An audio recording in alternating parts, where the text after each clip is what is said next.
Okay, so the name is DJ Diego Brazil. You can follow me on Instagram and Twitter at DJ Diego Brazil. Follow me at my YouTube channel, DJ Diego Brazil as well. And also follow me at Spotify. Album releasing soon. Diego Brazil. Just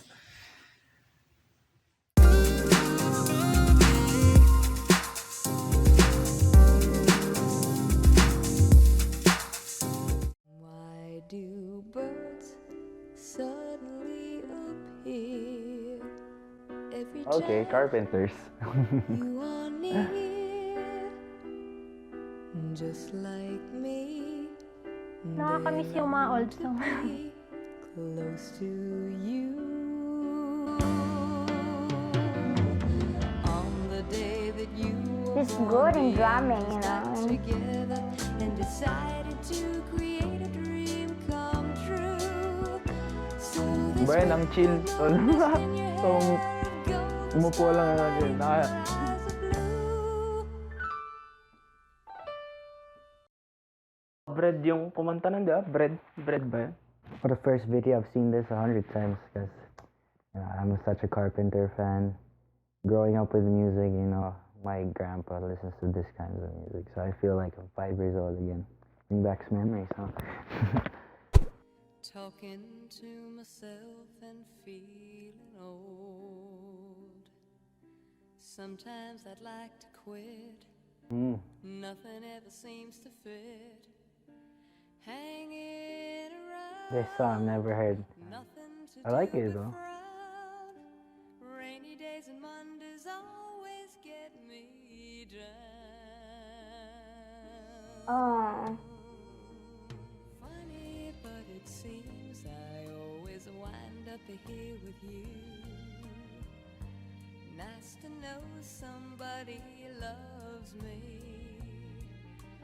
Funny, but it seems that it's the only thing to do. Run and find the one who loves me.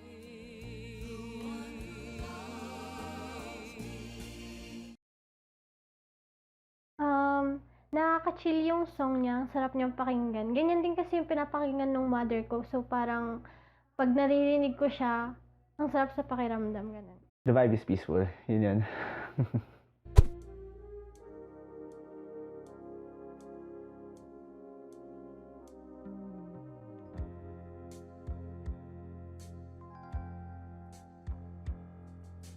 Long ago, and oh so far away, I fell in love with you. Before the second show, your guitar, it sounds so sweet and clear, but you're not really here. It's just the radio. Don't you remember you told me you loved me, baby? You said you'd be I know this song. again, baby. Baby, baby, oh baby, I love you. I really do. Okay. One thing I love about this song is about sincerity, Like, you're sincere to a person, and like no matter what happens, you're gonna be consistent with your feelings. That's why I love this song. Yeah. No one in the world ever had love as sweet as my love. For nowhere in the world could there be a boy as true as you love. All my love I give gladly to you, all your love. Oh, I really like her, but I don't know her name. Actually, the guitar over there They have the same guitar, Telecaster. We go on, hurting each other. We go on, hurting each other, making each other cry, hurting each other without ever knowing why.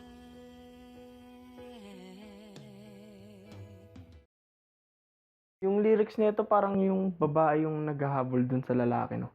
Siyempre, dapat tayong lalaki yun, di ba? Yung maghabol sa babae. Kahit masakit. Parang baliktad eh. Yung babae naghahabol, tas both sila nasasaktan, no? They just show the perspective of relationship, you know, the real relationship in the real world. Because as you grow up, you're probably gonna hurt each other. Eventually, you're gonna end up doing that. After long enough of being alone, everyone must face their share of loneliness. In my own time, nobody knew Sa recording studio na sila, no? the pain I was going through. Baby, baby, feels like maybe things will be alright. Baby, baby, your love's made me free as a song.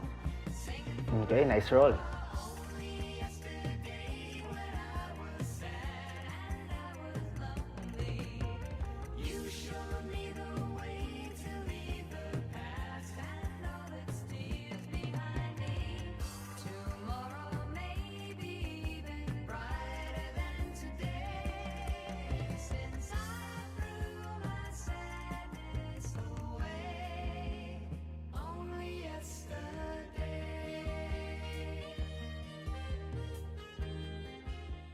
Oh, but by only yesterday. Una po is lonely, lonely lang po siya. And then, biglang dumating isang tao na nagpa-feel sa kanya na siya ay, yung nagpasigla po sa kanya. It's more better than yesterday. She feels like she's experiencing the better, or she's hoping for the better day.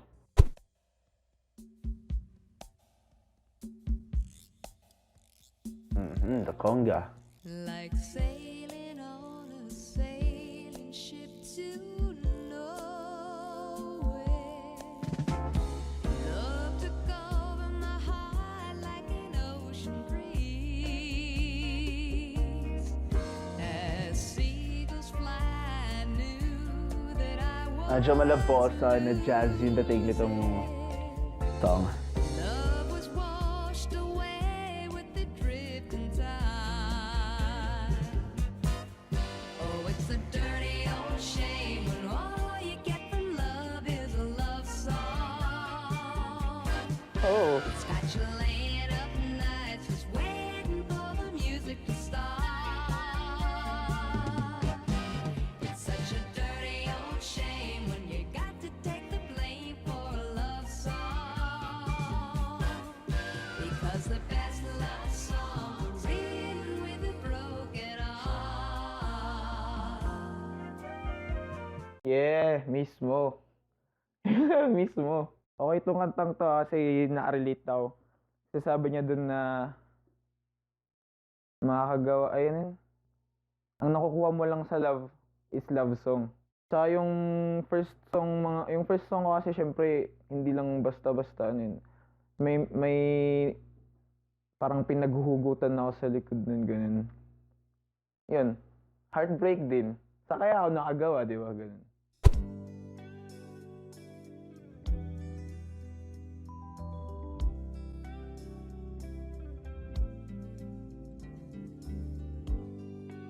Oh, I've heard this before. New hairstyle. Plays a song we can slow dance on. We wanna hug each other. Plays a groove so we hardly move. Just let our hearts beat together. Oh baby, 'cause it feels so good when we're close like this. whisper in my ear and let me steal a kiss. Come on and touch me when we're dancing. You know you got that loving touch. Touch me when we're dancing. I wanna feel you when I'm falling and feel you when I'm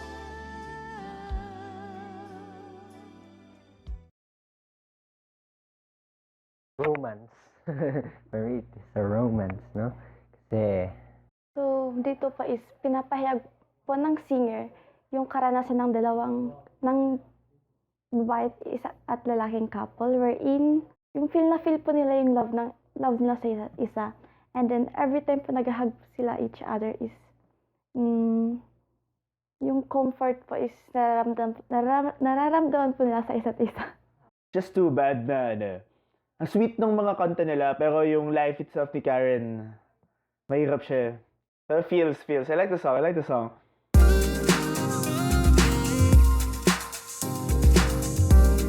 Can you guess which band that was? oh no. Hindi po. Madonna? Something like Carpenters. Yeah, that's the Carpenters. So that band that you just saw was the Carpenters. Carpenter. Nung una, kala ko bread eh. Narinig ko na yung The Carpenters nung yun nga, yung sa kasal ng tita ko. Parang nahook ako dun sa song. Yung naganda ako sa lyrics nung yung Why do birds suddenly appear every time you're near? Now, the Carpenters were a brother and sister act from Southern California composed of Richard and Karen Carpenter that became famous at the beginning of the 1970s. After watching their videos, how would you describe their music? It's all about love po. Pinapahayag po na yung mga love sa siblings, love sa family, like that po, and sa mga loved ones po. Versatile. They can go from mellow na meron din silang mga pyesa na mataas yung energy.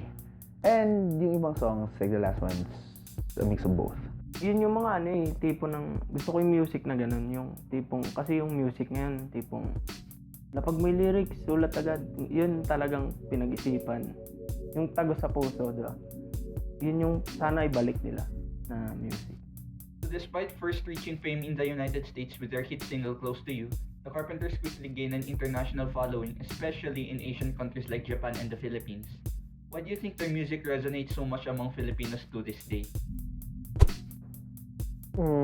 Nakaka-inspire sila talaga for their craft sa pagkanta, no? Their own style. Mapapadance ka eh.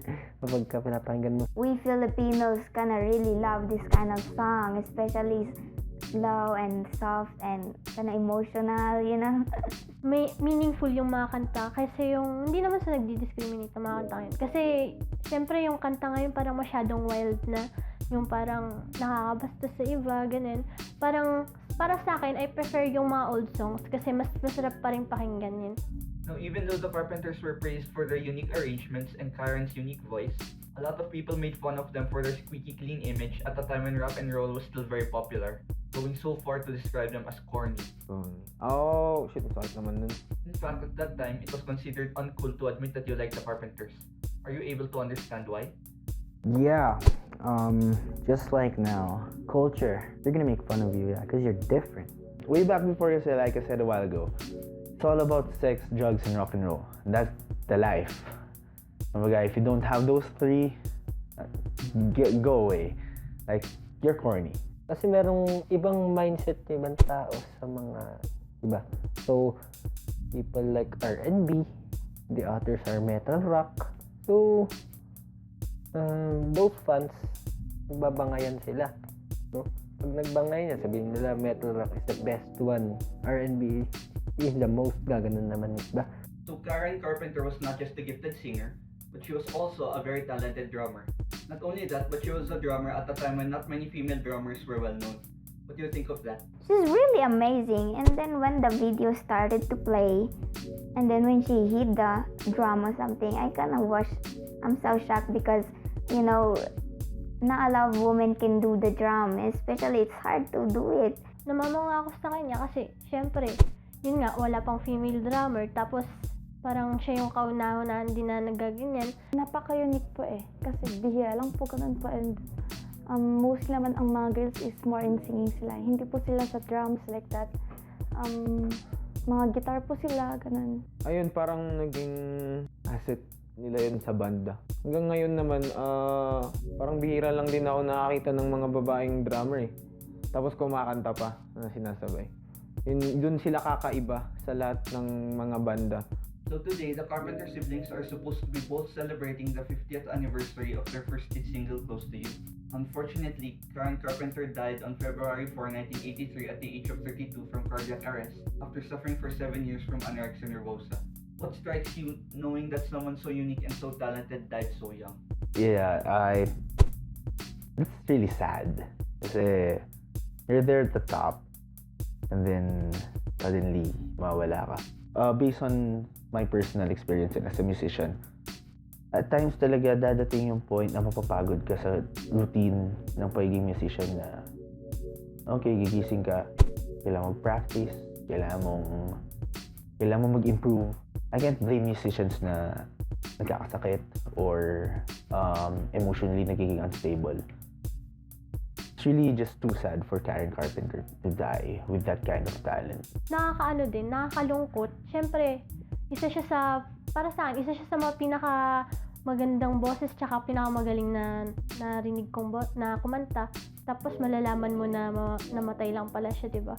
So, para sa akin, parang ang lungkot. Maybe too much of stress, maybe too much of work, or something pressure from the people, something like that. I think she knew from a long time that she wasn't gonna stay so long.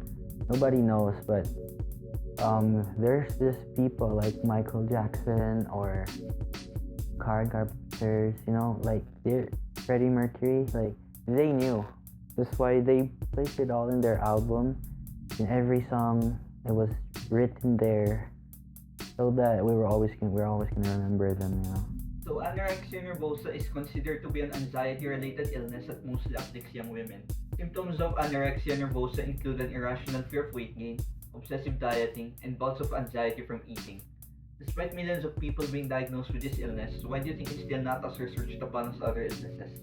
Siguro kasi, yung parang, yung hindi naman pinapansin, wala silang pake kasi, ay, yun lang naman yung nasa isip niya lang yun, ganun. Siguro kala nila, madali lang. Ikaw, sa sarili mo, ganyan. Kaya mo na maayusin yun eh, ganun siguro. Siguro hindi pa po na-investigahan ng mga scientists po. Kasi bihira lang po eh. Hindi naman po lahat tinatablan. Kunti lang po yung mga tinatablan po ng mga sakit na yun. So mostly yung mga tinatablan po ng sakit, yun lang po yung mga naghanap po ng lunas sa sakit. I think, especially here in the Philippines, hindi kasi nabibigyan ng pansin, hindi nagiging, what do you call that? Hindi nagiging priority yung mental health. So I guess, yeah, because it's about your physical appearance. That's why they're not making a big deal. There's really nothing wrong, you see. But the anxiety, you know, those are the kind of problems psychologists should be studying about, especially up to these days, because there's a lot of kids getting depressed. So when you are depressed, you can't think that well. So I guess it's part of it. After listening to their music, what's your opinion of the Carpenters overall? Magaling yung Carpenters. Gusto ko sila. Parang ngayon, gusto ko na sila pakinggan mamayang pag-uwi ko eh. Kasi parang lahat ng mga kanta nila sobrang meaningful, sobrang nakaka-touch, parang yun, nakakaano sa akin. Parang ewan ko, hindi ko kasi ma-explain ng masyado. Parang yun, na-touch niya lang talaga ako yung mga bawat songs na yun. After this, maybe when I go home, maybe when I will sleep, maybe I will listen to this 100 times because it's so good and so soft. It's really getting my heart. It's like I'm connected or something. Yun nga, sana ibalik natin mga Filipino yung ganong style ng music. Kasi kadalasan yun yung mumble rap. Tapos, about sa sex, money, cars, nakakasawa na eh. Maganda yung ganon, balik natin yung lumang music. Carpenters, how could I say it? Carpenters kasi it's a big influence sa family ko because actually my family, lahat kami, almost all of us musicians kami. And sobrang versatile kami sa music. And I always hear Carpenters sa car pag gumabiyahe and everything. Yeah, it's just gonna suit you down.